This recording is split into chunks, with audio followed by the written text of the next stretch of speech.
Hey guys, what's up? So, I still get the backlog of Euro Truck to upload, but that's not why I'm making this vlog. You ever have that cascade of stuff that you can never just seem to get out from under? Well, that's what I'm facing. And it hasn't helped me at all. At one point, I actually got down to 419 pounds. I actually finally broke the 420-pound mark. Last time I weighed myself, I'm back up to about 427. Why? Well, to start with, they wanted to raise our rent by double at one point. When I say raise our rent, and I'm sorry, I need some cough drops. Well, yeah, first let me go over this. First, I get strep throat. With the strep throat came a congestion that I'm still dealing with, and it's been 2 weeks. It's not as bad as it was. I'm not coughing constantly, but I still have a congestion in my chest. As the congestion leaves, my tooth acts up. I have to get a tooth extracted. I'm supposed to go back to the dentist on Friday, get some work done on my teeth, which actually look a little bit better. Not great, but a little bit. And eventually, because of the tooth that was pulled, I'm actually supposed to get a partial, 3 teeth, a partial, to put over here. But that still hurts, and that was pulled out last week. And the infection that was here from the tooth is now in my ear. We find out that my mom has subsidized housing, which basically means the majority of our rent is paid for us because we're poor.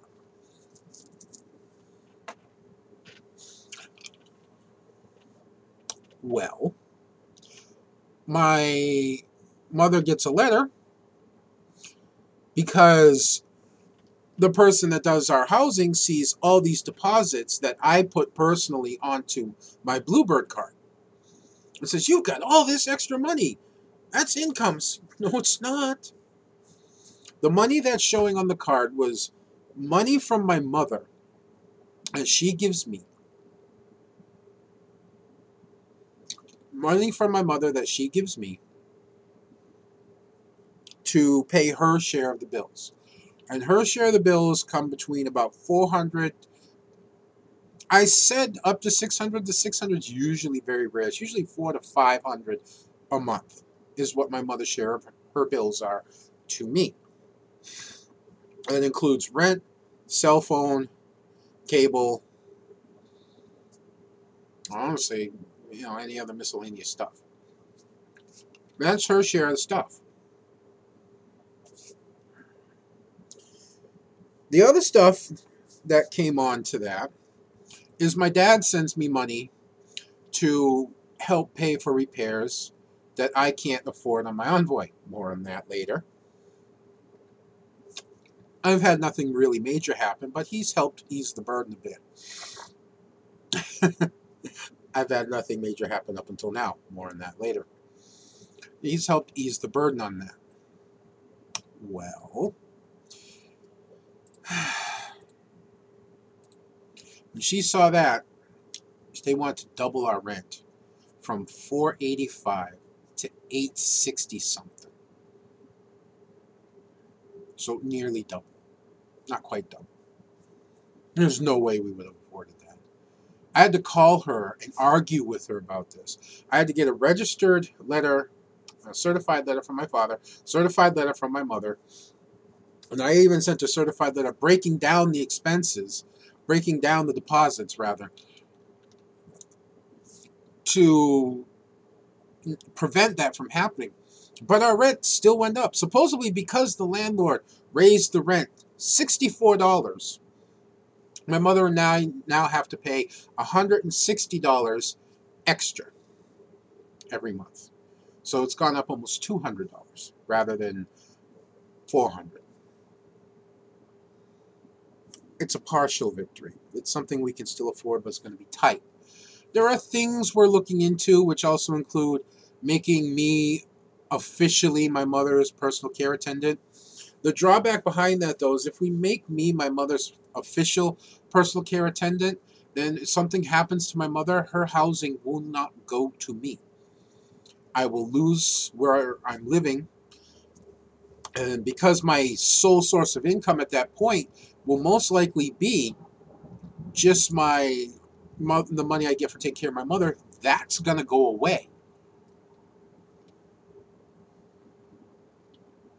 So the pooch is going to be severely screwed. I'm going to definitely have to make sure I have some kind of job at that point. So it is a possibility.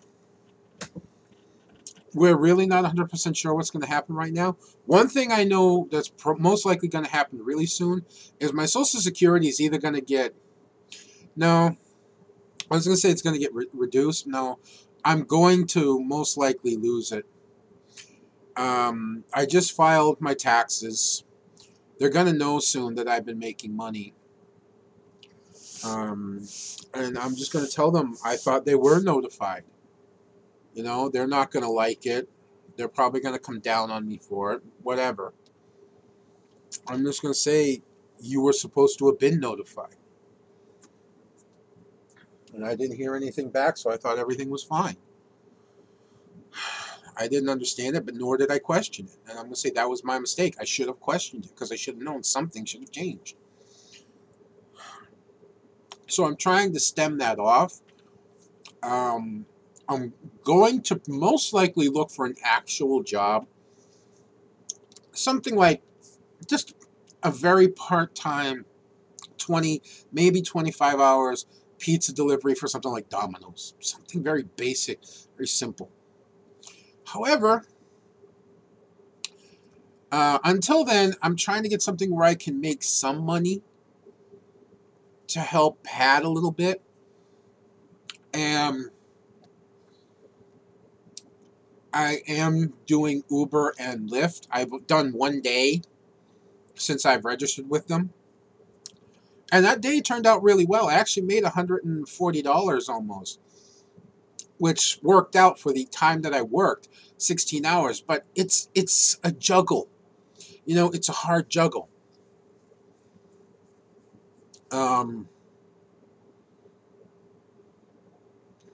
Because when you're working for both, you need to be able to log out of one if you accept a ride for another. And you can't miss. You need to have a good acceptance rate. You also need to have a good star rating. And so that worries me. It's not the end of the world if I lose the Uber or Lyft or both. I'll still be able to afford my share of the bills. It's just not going to leave me much money left. Welcome to being poor. Still, in January, I will be getting a raise for my work. There's also a possibility that I might be getting more hours for what I'm doing because my mother just got an official letter from her doctor stating that she needs more care than what she's been getting. So those are two more things that could happen. Well, the July thing is going to happen. All PCA workers in Massachusetts are going to be going up as high as, it could be as high as $15 an hour. Could be. Does not mean will be. I'm not, it's not sure how high it's going to go, but it could go as high as $15 an hour. So it will be a nice boost.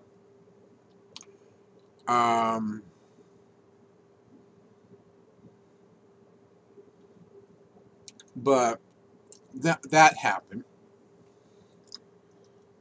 So all the sickness, the whole rent debacle, looking at losing my Social Security, for everything positive that happened, something negative happened. So the positive was I have a surplus of money right now. Well, had. I'll explain in a minute. I was thinking, I wouldn't mind getting a Nintendo Switch and getting Breath of the Wild. You know, Nintendo Switch, a gaming system I can take with me, so I don't always have to game on my phone. You know, Nintendo Switch. You know, but then PS4 has some really nice games, has some good games coming out on it. I wouldn't mind going PS4 too. And it was kind of flipping back for us. I said, yeah, you know what? No, I'm going to hold on to what I have. Because what I really want to do is put the money towards building the best computer I can. And with my tax return, the money extra that I have right now, I can actually build a really nice computer. Not a great computer, but a nice one that I can do like I did with this one. Upgrade it as I go. Because I don't know how much longer my baby's going to last. There are 3 fins on the cooling fan for the power supply that have broken off. So as that spins, my whole table vibrates because all 3 fins broke off in the same spot. 1, 2, 3 next to each other. So it's completely lopsided. But she's hanging in there. She's trying, you know. She's still running. Still doing good, but I really need an upgrade. But at least $400 of that money I was saving, which was just about $700, is going towards helping to fix my own device. See, helping. Yesterday, I was driving my mother around, took her to her doctor's appointment, and we were supposed to go to the store. She had been asking me to take her to the store. Well, I was driving her to the store, and next thing I know, boom, both engine lights come on. Stability track shuts off. Something goes majorly wrong. My vehicle loses all of its power. Just everything's gone. I pull over, park, shut it off, try and restart it. I restart it. It's just it's idling rough. I put it in drive. I step on the gas. The engine smooths out, but it's like, I mean, it's no power. I could have pushed it faster, at least to start, and it won't go over 30 miles an hour. And when it shifts, it's oh. So I looked at my mom and I said, we're not going to the store. I said, as long as the gauges read okay and nothing truly scares me, we're going home. If not, I've got AAA. I'll have it towed home. Or we'll tow it to the dealership or whatever. And then we'll figure out something from there. So we were 10 minutes from home at a normal drive. It's probably about 20 minutes at the condition we're in. But I managed to nurse her home, and she got us here, which I'm very proud of.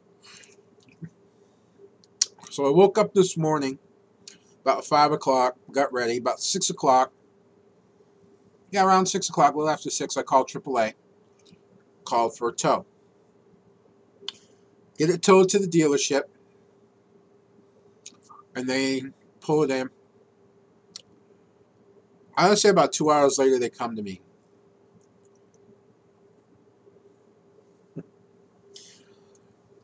The throttle body needs to be replaced. That's the major engine issue that happened. But this revealed what else was wrong. The water pump is falling apart.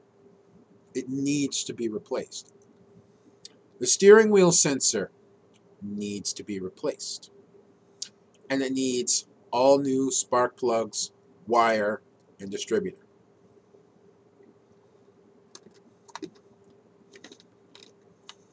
Grand total, $1,990.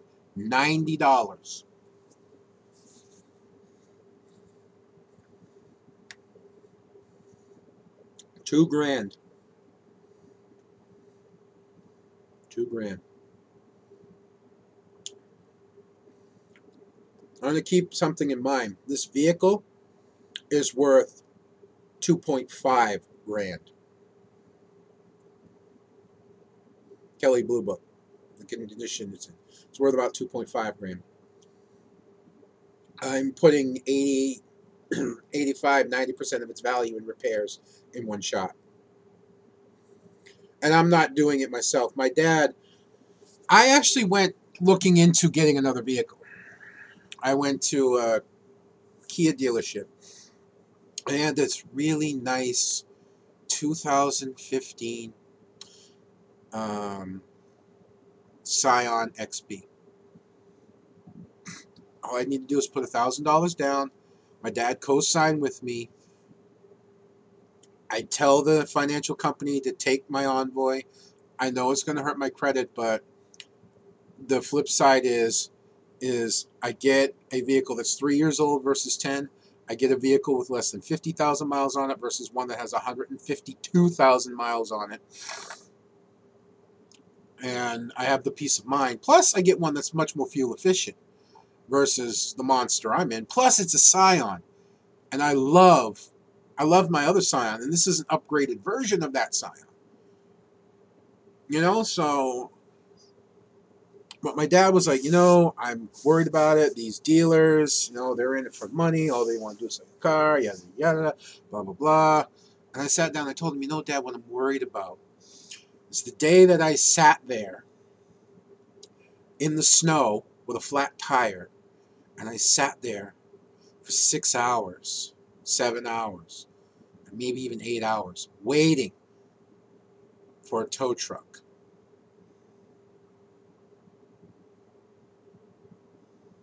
All I could think to myself is, what if Mom was with me?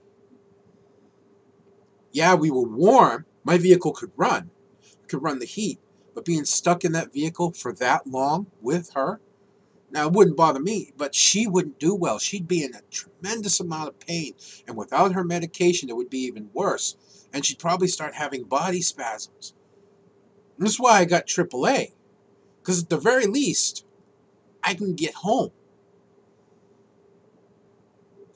I said, but I need a vehicle. That's the other thing, is I need a vehicle. What if something happens to the Envoy that's beyond my ability to repair? What if something happens to the Envoy that I can't take care of?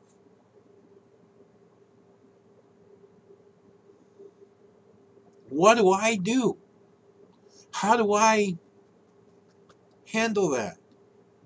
I'd rather go for a vehicle I know is dependable. It has less than 50,000 miles on it. It's only 3 years old. It's a Toyota brand. It's built by Toyota. Scion is Toyota. And it's just a vehicle I know is solid. I never, ever had a single solitary issue with my Scion. And this Scion had everything. It was really nice. I really loved it. My dad said, son, you know what? He says, look, I don't want you to ruin your credit more than it is. He says, you could still save your credit. So this is what I'm going to do. If anything bad happens, like if the transmission or motor falls out of the vehicle, if it's something beyond the scope of what you can handle, I'll help you. I'll handle it. So that took a lot of weight off my shoulders. Little did we know that it wouldn't be much more than a month later, if even a month later, that it would happen. See, the thing is, though, is not everything broke all at once. The water pump has been going, and I suspected it. When you start it up in the morning and it's cold, it makes a kind of a screeching noise. It's not a belt. It kind of sounds like a little bit metal on metal, and then when it warms up, when the vehicle warms up, the sound fades and eventually stops.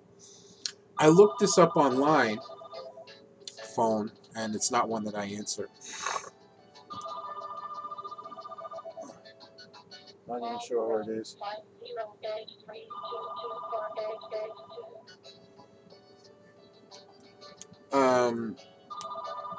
But anyways, Um, can you stop? I don't care. Um, I looked this up online, and it could have been several things in the pulley system, in the belt system. The hope is that it's an idler pulley. Worst case scenario is it's the water pump.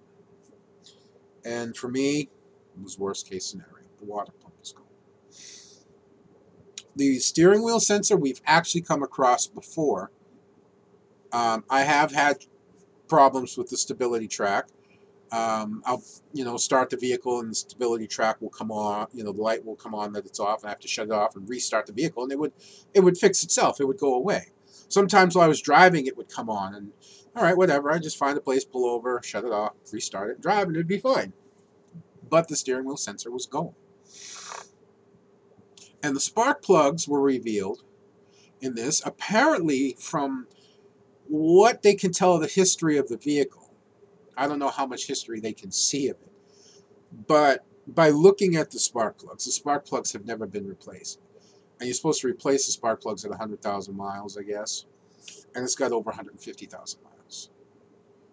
So the spark plugs and wires, they need to be done. Which will hopefully raise the fuel efficiency and maybe even the power. Hopefully. Maybe, minuscule. But every little bit, when you're dealing with something like this, helps. Don't get me wrong, I still love my Envoy, but damn, the amount of money that's getting thrown. I'm saying I'm throwing in this. I'm not. I'm paying for the spark plugs. My dad was like, you can wait on the spark plugs, son. I was like, you know what, Dad? I'm always one that's just like, you know what? Do it. Do it now. Get it done while I have the money, rather than wait. So I'll pay for the spark plugs. He's paying for everything else. Plus, they're going to discount the entire bill by 15% because I'm a loyal, returning customer for the past year to Chevron. I call it Chevron. It's Chiron, Buick, GMC, Chevy, Chevron, whatever. I've been going to them for a year. All the vehicle, all the repairs, all the maintenance, upkeep maintenance I've had done there. And I've talked about this before. I know some people don't agree, but these guys have taken care of me. When I went and got my oil change done there, I didn't pay for it. The guy said, just go. I'm taking care of it for you. Just go ahead. I didn't pay for my oil change. When they misdiagnosed, that's my shirt. It's going to drive me nuts. When they misdiagnosed something, they told me that one of my control arms needed to be replaced. It wasn't the control arm. It was actually the ball joint. The repair for the ball joint would have been more. But because they said it was a control arm, and it was in their records that they said it was a control arm, they honored the price for the control arm rather than the ball joint. Now, a lot of people say, well, they were probably overcharging you anyway, so they... Maybe. But you know what? They're just things that places do that help you trust them. I'm bringing it to a place that specializes in repairing these vehicles, that specializes in repairing GMCs and Chevys.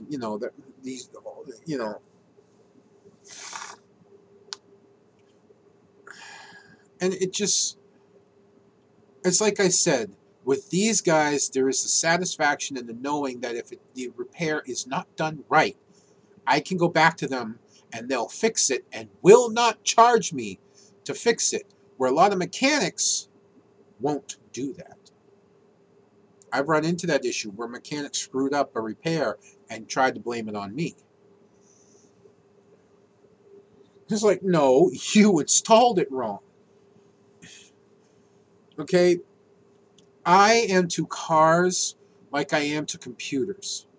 I'm not super savvy. I'm not somebody who can build one or take it apart, but I can do basic maintenance.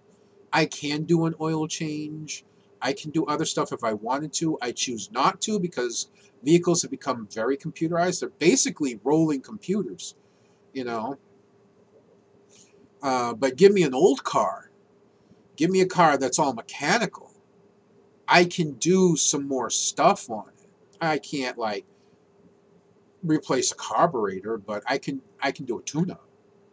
You know, I can replace air filters, oil changes. I can replace spark plugs. I can do, you know, things that don't need tweaking and tuning. I can do belts. I can do an alternator. You know, I could probably do a radiator, depending. There are things I can do. And I can tell by listening to a vehicle, and I'm smart enough to figure things out. The same with computer. My computer has had problems, and I've been smart enough when it has had problems, most of them self-induced, to figure them out on my own. I'm smart enough also to use the internet to look things up, which is why I've figured out about the water pump being an issue. So when they came at me and said that the water pump's falling apart, I know they're not lying to me. They're not just trying to get money out of me. Oh, your water pump's messed up and we need to replace it. When I actually have a good, no, I know that the water pump has been having issues because I've heard it. I've heard it myself. I've looked it up online, and I know the several things that noise could be, and one of them's the water pump.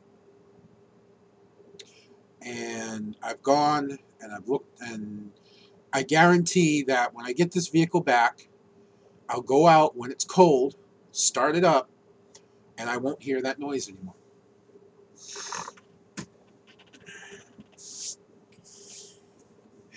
I'm just hoping that after this, nothing else really major goes wrong for at least a year. I know other small stuff can go wrong, but I hope nothing else major goes wrong. There are a couple things I want to do for it. I still want to get the back harness done for the rear door, which is a $500 repair.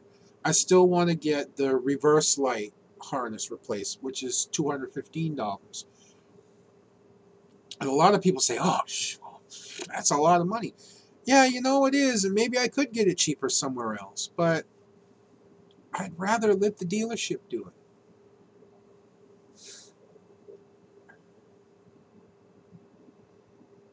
it. It's just how I am.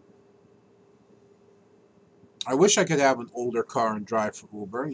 Uber and Lyft, they have year limits. I think it's 2002 for Uber and 2004 for Lyft, I think. And, well, whatever the case may be, uh,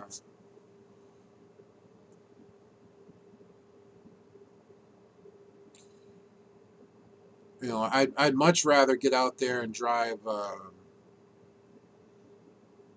1980, early 80s, late 70s Cadillac, big four-door Cadillac, something like that, some big luxury vehicle, big 500-inch cubic engine. Hey, come on, get in.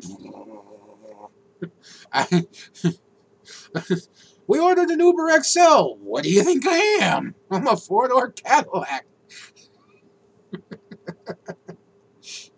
Yeah, but we're carrying stuff. We just open the trunk. It's just a cavern. I had one. I think it was an 81 Cadillac Coupe de Ville. Huge monster. Big two-door. I didn't like the fact it was two-door. Huge two-door. 500 cubic. It was like the waiting years of the 500 cubic inch four-barrel engine. The thing was so big, I actually had to climb onto the engine to reach the air filter. It was just a monster. And these are the type of cars where you didn't have to worry about people stealing them because you had to know how to start them in order to steal them. Because you had to prime them just right. My car, you had to pump the gas exactly 10 times. Not 9, not 11, 10. And it would start. After it started and warmed up, you shut it off. You could start it again right away. But if it was cold, 10 pumps, turn, start. My dad's vehicle, my dad had a 1970-something Buick Electra deuce and a quarter, 225 convertible with a 455.4. It was a Buick, 4-barrel. And his vehicle, you had to pump 3 or 4 times, push the gas partway down, turn the key, and then as the motor started catching, push the gas further down, and it would fire up. This was a little more complicated than mine. We didn't need anti-theft. The vehicles had their own built-in anti-theft. If you didn't know the trick to starting them, you weren't stealing them. But anyways, enough of that nostalgia. But yeah, felt good to laugh a little bit, but my Envoy is in for $2,000 of repairs right now. Each repair, 4 repairs, is about $500. I don't believe that the sensor should be $500. And it does. The reason I talk about this, it makes me yearn for the older days before all this computerization. The reason being, spark plugs. You know, on a lot of my older vehicles, and I owned a lot of, excuse my terminology here, but I'm pretty sure we all know it, especially if you're an older person. I owned a lot of shit boxes in my life. Just cars you buy for a few $100s, maybe up towards of $1,000, and you just beat them into the ground. Some of them you could beat on really bad. I don't know how many Dodge Aspen, Dodge?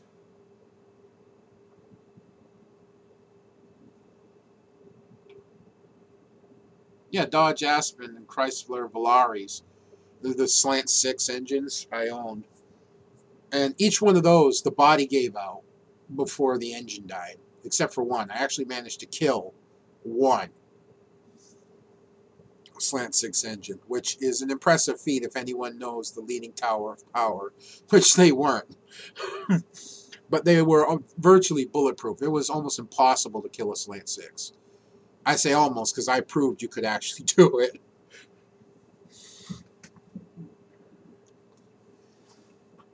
But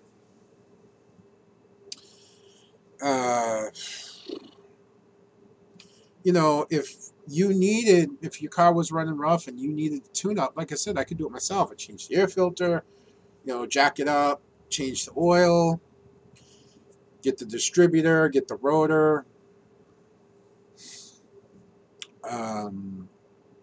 You take the new distributor and you put it there, and you just do it, you leave the old distributor, you just do it wire by wire. So you take a wire off, ratchet out with, the spark plug socket, ratchet out the spark plug, ratchet in the new one. I usually would go in with like a socket, a little bit of cleaner, and clean out the area. Put the new spark plug in, ratchet in place, tighten it up, not too tight. Usually just about, once it got snug, you give it about 1/8 of a turn more. Make sure it's nice and snug. Find the wire that matched up, plug the wire in, over to the distributor. Then once you did that all the way around, once you got all 6 or 8, because I usually had a 6 or 8 cylinder, rarely had a 4, then I would pull the distributor off, replace the rotor, and then set the 2 distributors next to each other, facing the same way, and just transfer wires over, boink, boink, boink, boink, boink, boink, boink, boink. Put the distributor back on, screw it down, start it up, never a problem. You can't do that nowadays. One time, my mother's, it was an 87 Ford Taurus, and I gave it a tune-up, which included spark plugs. Now, 1987 is when cars, I think they may have been getting a little bit earlier, but cars were becoming computerized, and this actually had a motherboard. I gave this car a tune-up, changed the spark plugs, and the motherboard went, fuck you, died. Just, it had it. My mother drove up one day and said, you know what?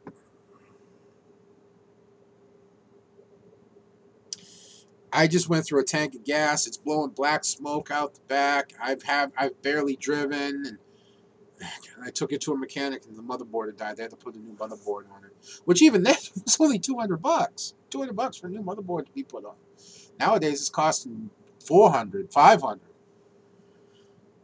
It's because they do a lot more. And so that day, I never did another tune-up on a vehicle that had any kind of computerization on it. I leave it to the professionals. But I miss the simpler vehicles. I really do. So that's what's been going on. It's just been one issue after another after another. Strep throat, bad congestion and cough, teeth pulled, rent issues. And now the Envoy is gone. I'm going to lose my Social Security at some point. It's just not going to stop. I've been finding some solace in playing Subnautica, if you don't know what that is. I've been thinking about trying to do a recording on it, but the thing is, the game's not very well optimized. And even on lower settings, my computer has a little bit of trouble. I mean, it runs really good. It gets really great frame rate, but it'll just video lag all of a sudden. I don't have the best video cards, but I am running SLI 660s. So there's two of them. It should be able to handle Subnautica's needs. But you'll turn around or you'll move, and all of a sudden you'll just, or things will load in. It's not the greatest. So it's why I want to build a new computer. But I've been thinking about recording it at least a little bit just to show you what it's like. To give you a basic rundown of Subnautica, if you don't already know it, it's on Steam. It's out of early access. It's in full release now. It does have a story in it. I'm not going to go too deep into it, but basically it's a survival game. But it does something that I have not seen any other survival game do as its core. I've only seen mods like this. The only mod I actually seen do something like this was kind of like Minecraft. You're stranded on a water planet.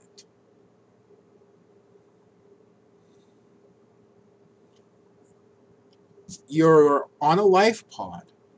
That's it. You're on a life pod. And you're surrounded. I'm not going to go into too much detail. You'll see it in the game. You're surrounded by water. Every which direction. You don't see land anywhere. You have very little food, very little water,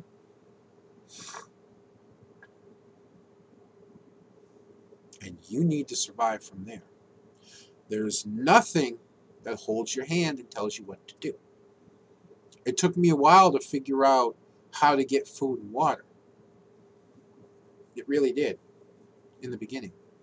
I've come a long way in the game. I've got 20 hours into it now that I've figured some stuff out. I've built a base. I've got some resupplying, some self-sustaining food and water, and I've got various vehicle mobile, that I can use to harvest and mobility and all that stuff. And it's definitely a game that's kind of like locked behind progression walls, which I've always had a little thing about. So in other words, you search around, you find stuff, and you make stuff that lets you search further. to find stuff that you make that lets you search further and deeper. And further and deeper and further and deeper and further and deeper, yada yada, blah blah blah, yaggity schmaggity. The further and deeper you go, the more you find that allow you to look further and deeper until you can finally reach the deepest depths of where you need to go. There is all kinds of things that will attack you, will attack your vehicles, will damage you, kill you, although dying's not the end of the game unless you're playing hardcore. There is a hardcore mode, and once you die, you're dead. There are different modes. There is full survival mode. We have to worry about food and water. There's one where you don't have to worry about food and water, but you do have to find everything and progress through the game. And then there's just free mode where you can just do whatever you want. It's actually really good. I love the water mechanic behind it, and the world is beautiful. It's very beautiful. It's very well thought out. It definitely looks very alien. It's an amazing game, and I'm hoping to show you at least a little bit of it, and maybe inspire a few people who don't know about it, but maybe like the survival genre, to go and take a look at it. Although you won't be seeing it from the beginning. So I'm going to try not to go into too many major spoilers by going out and I'm just basically going to show you the game, the basic starting area, my base, talk about it a little bit. I'm not going to go into big exploration.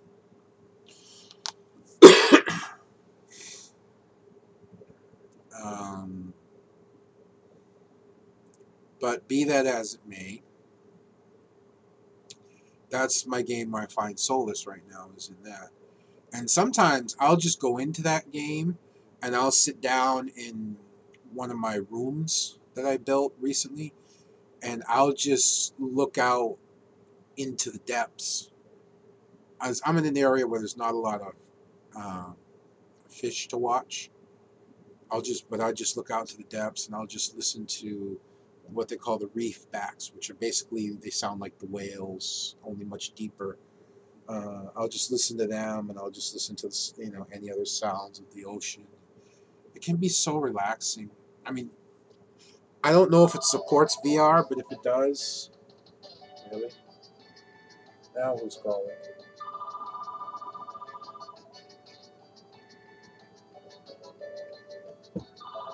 800 number. Not going to answer that either.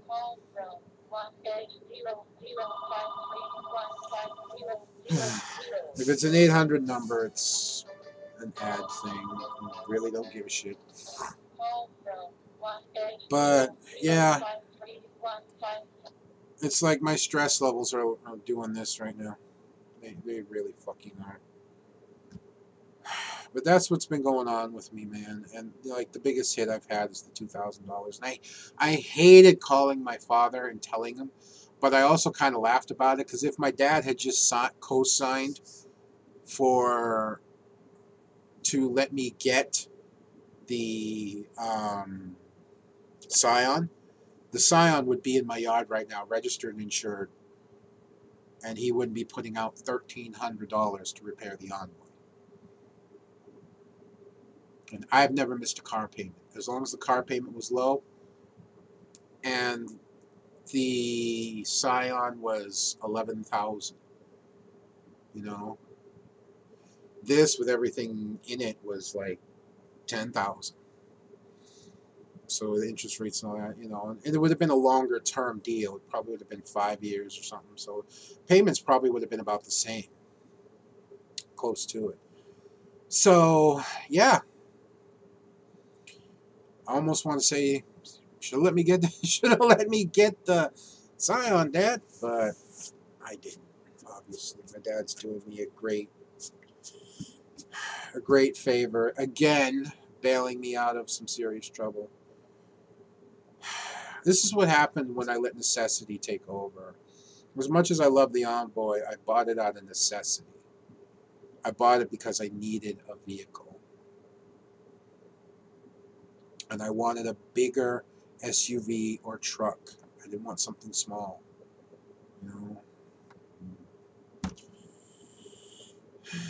Oh well.